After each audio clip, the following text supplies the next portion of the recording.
भाजप खासदार मेधा कुलकर्णींविरोधात एनसीबीच्या रुपाली पाटील मैदानात शनिवार वाड्यात राष्ट्रवादीचं आंदोलन। कुलकर्णींना कायदा समजत नसेल तर समजावून सांगू म्हणत टोला।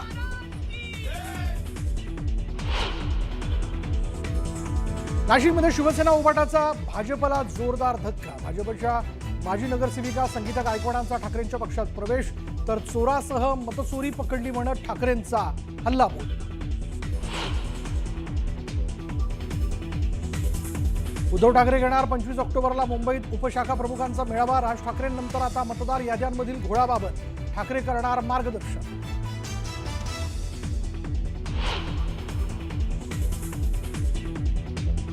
मुंबई महापालिकेतील बदली बढती घोटाळ्याची एसआयटी मार्फत चौकशी करा। आमदार सुनील प्रभूंची मुख्यमंत्री फडणवीसांकडे पत्राद्वारे मागणी।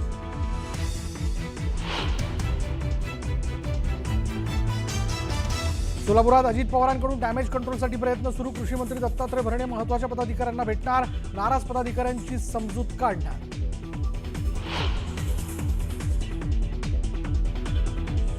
स्थानिक स्वराज्य संस्थांच्या निवडणुका स्वतंत्र लढण्याची शिवसेना पदाधिकाऱ्यांची इच्छा। श्रीकांत शिंदेंनी घेतलेल्या बैठकीत युतीबाबत नाराजीचा सूर, तर ठाण्यात स्वबळावर लढण्याची तयारी सुरू। सूत्रांची माहिती।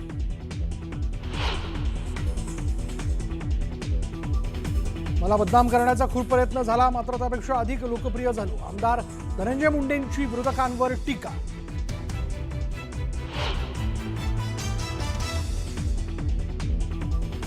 धाराशिवच्या परंड्यात एकाच घरात वेगवेगळ्या जाती धर्माच्या 37 मतदारांची नोंद। हे घर शिंदेंच्या माजी नगरसेवकाचा असल्याचा स्थानिक लोकांचा गंभीर आरोप।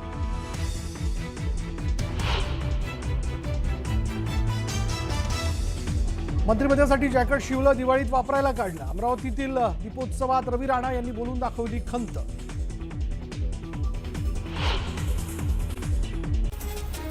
भाजप खासदार मेधा कुलकर्णी यांच्या विरोधात राष्ट्रवादीनं शनिवार वाड्यात आंदोलन केलं। काल मेधा कुलकर्णींनी शनिवार वाड्यामध्ये नमाज पठणाविरोधात आंदोलन केलं होतं।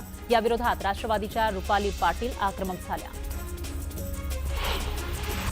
खासदार मेधा कुलकर्णींवर गुन्हा दाखल करण्याची मागणी रुपाली पाटील यांनी केली आहे। शनिवार वाडा सर्व जाती धर्माच्या लोकांचा आहे, कोणाच्या वडिलांचं नाही, असा टोला रुपाली पाटलांनी लगावला। त्यामुळे पुण्यामध्ये महायुतीमध्ये वाद रंगल्याचं दिसून आलं। शनिवार वाड्यामध्ये रुपाली ठोंबरे यांनी हनुमान चालीसा पठण करत मेधा कुलकर्णींना डिबचलं। यावेळी इतर धर्मीयही रुपाली ठोंबरेंसोबत उपस्थित होते। नाशिकमध्ये ठाकरेंच्या शिवसेनेनं भाजपला जोरदार धक्का दिला। भाजपच्या माजी नगरसेविका संगीता गायकवाड यांनी ठाकरेंच्या शिवसेनेमध्ये प्रवेश केला। उद्धव ठाकरेंच्या उपस्थितीमध्ये मातोश्रीवर हा पक्ष प्रवेश झाला। जे मतचोरी करून तिकडे बसले होते त्यांना वाटलं की त्यांची चोरी कोणी पकडू शकणार नाही, पण त्यांची चोरी चोरासकट आपण पकडली आहे। उद्धव ठाकरेंनी सत्ताधाऱ्यांवर हा हल्लाबोल केला। शेतकऱ्यांनी आत्महत्या करण्यापेक्षा आमदाराला कापून टाकावं असं खळबळजनक वक्तव्य बच्चू कडूंनी संग्रामपूरमधील सभेत केलं। तर आमदाराला बोललो तर एवढे वाईट वाटलं, एवढंच शेतकऱ्यांबाबतही कळवळा वाटू द्या असं म्हणत आपल्या वक्तव्यावर ठाम असल्याचं बच्चू कडू म्हणाले। बच्चू कडूंच्या वक्तव्याचा संजय शिरसाट यांनी चांगला समाचार घेतला। कडूंनी शेतकऱ्यांना सल्ला देण्यापेक्षा स्वतः करावं, शेतकऱ्यांना अडचणीत आणू नये, फक्त प्रसिद्धीसाठी अशी वक्तव्य करणं योग्य नाही। अशा सल्ल्यांनी आधीच अडचणीत असलेला शेतकरी आणखी अडचणीत येईल असं वक्तव्य संजय शिरसाट यांनी केलं। बच्चू कडूंनी केलेल्या खळबळजनक वक्तव्यावर आमदार गायकवाड यांनी पलटवार केला। बच्चू कडू प्रसिद्धी मिळवण्यासाठी प्रयत्न करतायत, आमदारांना कापून लोकशाहीचा गळा घोटणार आहात का, असा प्रश्न आमदार संजय गायकवाड यांनी केला। जालन्यातील परतूर एसडीएम कार्यालयासमोर पवारांच्या राष्ट्रवादीनं आंदोलन केलं। सरकारकडून शेतकऱ्यांना नुकसान भरपाई न मिळाल्यानं आंदोलन करत सरकारचा निषेध करण्यात आला। देहूमध्ये रोहित पवारांनी लाक्षणिक उपोषणाला सुरुवात केली। सरकारनं जाहीर केलेली मदत ही फसवी आहे, शेतकऱ्यांची दिवाळी गोड केली असं म्हणणाऱ्या सरकारनं प्रत्यक्षात जाऊन पाहावं आणि कर्जमाफी करावी अशी मागणी रोहित पवारांनी केली। राज ठाकरेंनी 96 लाख खोटे मतदार आहेत असा आरोप केला होता, त्यामुळे त्यांनी खोट्या मतदार असल्याचे पुरावे द्यावे, निवडणूक आयोग योग्य ती कारवाई करेल अशी मागणी मंत्री शंभूराज देसाईंनी केली। उद्धव ठाकरे उपशाखा प्रमुखांचा मेळावा घेणार आहेत। येत्या 25 ऑक्टोबरला मुंबईत उपशाखा प्रमुखांचा मेळावा होणार आहे। मतदार याद्यांमधील घोळासंदर्भात उद्धव ठाकरे मार्गदर्शन करणार आहेत. दिवाळीनिमित्त दादरच्या शिंदेवाडी परिसरामध्ये शर्मिला ठाकरे आणि रश्मी ठाकरे यांचे फोटो बॅनरवर झळकले. ठाकरे बंधू एकत्र आल्यानंतर आता ठाकरे जाबाही एकत्र आल्या. एका महिला मंडळाच्या वतीनं हे बॅनर लावण्यात आले. हिंगोली शहरामध्ये आज राष्ट्रवादी काँग्रेसची आढावा बैठक पार पडली.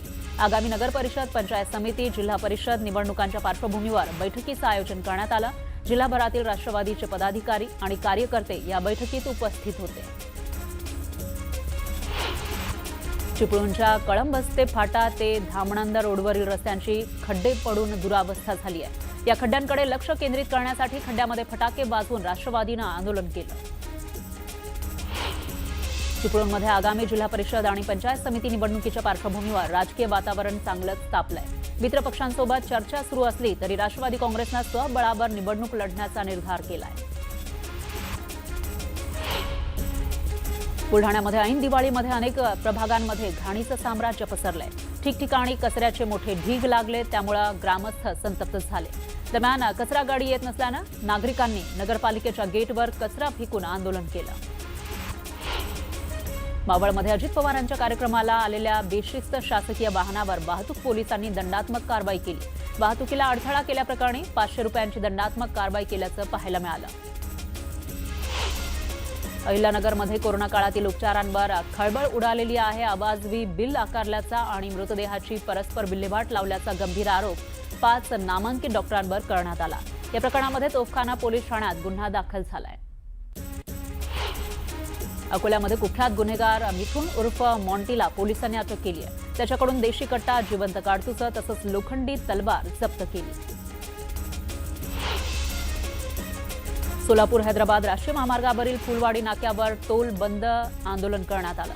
महामार्गाचं काम निकृष्ट दर्जाचं केल्यानं ग्रामस्थ संतप्त झाले. टोल नाक्यावर वाहन अडवत नागरिकांनी काही काळ रस्ता अडवला होता.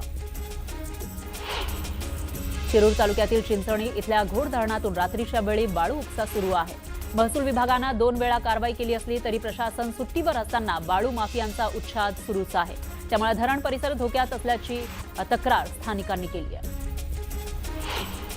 परभणीमधील कासापूरमध्ये शेतकऱ्यांनी गोदावरी नदीमध्ये जलसमाधी आंदोलन केलं.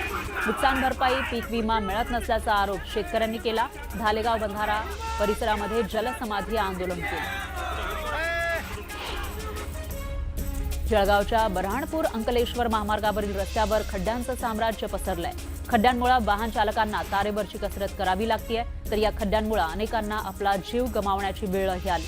त्यामुळे हे खड्डे तात्काळ बुजवण्यात यावे अशी मागणी वाहन चालकांनी केली. परभणी शहरातील छत्रपती शिवाजी महाराज पुतळा परिसरात राज्य सरकार विरोधात महाविकास आघाडी आणि विविध संघटनेचे नेते आक्रमक झाले. सरकारनं शेतकऱ्यांना दिवाळीसाठी कोणतीही ठोस मदत न केल्यानं विरोधकांनी पिठलं भाकरी खात काळी दिवाळी साजरी केली. दिवाळीनिमित्त नाशिक जिल्ह्याच्या ग्रामीण भागामध्ये बाजारपेठा सजल्यात. मात्र गेल्या महिन्यामध्ये अतिवृष्टीमुळे पीक उद्ध्वस्त झाली होती.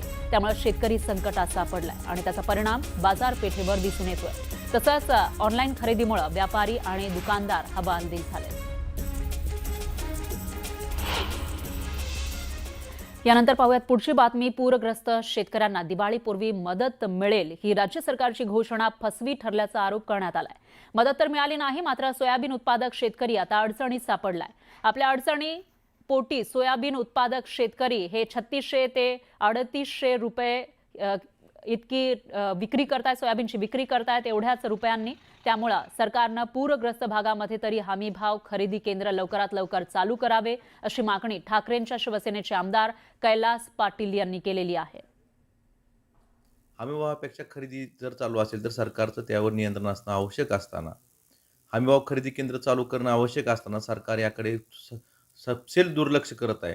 आणि शेतकरी आधीच अडचणीत असताना त्याला सोयाबीन 3-3.5 हजार रुपयाने विकायची वेळ ह्या सरकारच्या दुर्लक्षामुळं, सरकारकडे जे शेतकऱ्यांकडे दुर्लक्ष सरकारनं केले त्यामुळे शेतकऱ्यावर वेळ येते.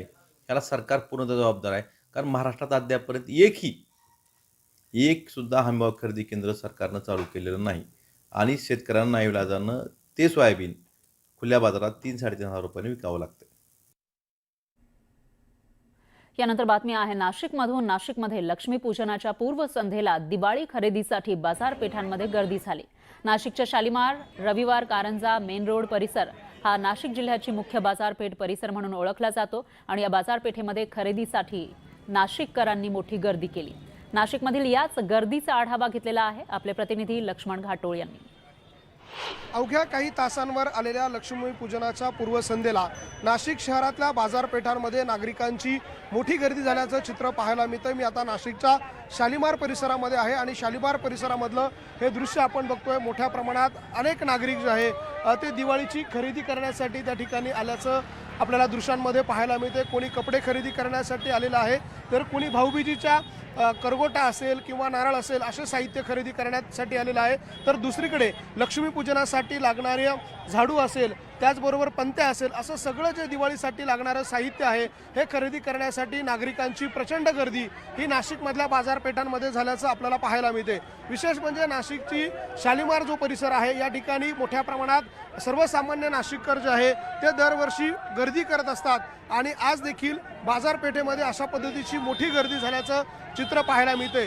जी परिस्थिती नाशिकच्या शालिमार चौकामध्ये आपल्याला दृश्यांमध्ये पाहायला मिळते त्याच स्वरूपाची परिस्थिती पुढे गेल्यानंतर असलेल्या मेन रोड भागामध्ये आहे, कानडे मारुती लेनमध्ये आहे, त्याचबरोबर रविवार कारंजा जो परिसर आहे त्या ठिकाणी देखील अशा पद्धतीचीच परिस्थिती आपल्याला पाहायला मिळते.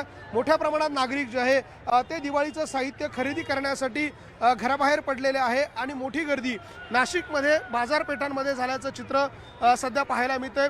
नाशिककरांच्या गर्दीनं, नागरिकांच्या गर्दीनं संपूर्ण बाजारपेठ जी आहे ती गर्दीनं फुलून निघालेली आहे. आज दिवसभरामध्ये नाशिकच्या या प्रमुख बाजारपेठांमध्ये जवळपास 1.5 ते 2 लाख नागरिक जे आहे ते खरेदीसाठी बाहेर पडल्याचा अंदाज व्यक्त केला जातोय. प्रत्येक दुकानाबाहेर, मग ते कपड्याचं दुकान असो, इतर साहित्याचं दुकान असो, या सगळ्या दुकानांमध्ये नाशिककरांची मोठी गर्दी झाल्याचं दृश्यांमध्ये आपल्याला पाहायला मिळतंय. व्हिडिओ जर्नलिस्ट हेमंत बागुलसह लक्ष्मण घाटोळ, न्यूज 18 लोकमत, नाशिक.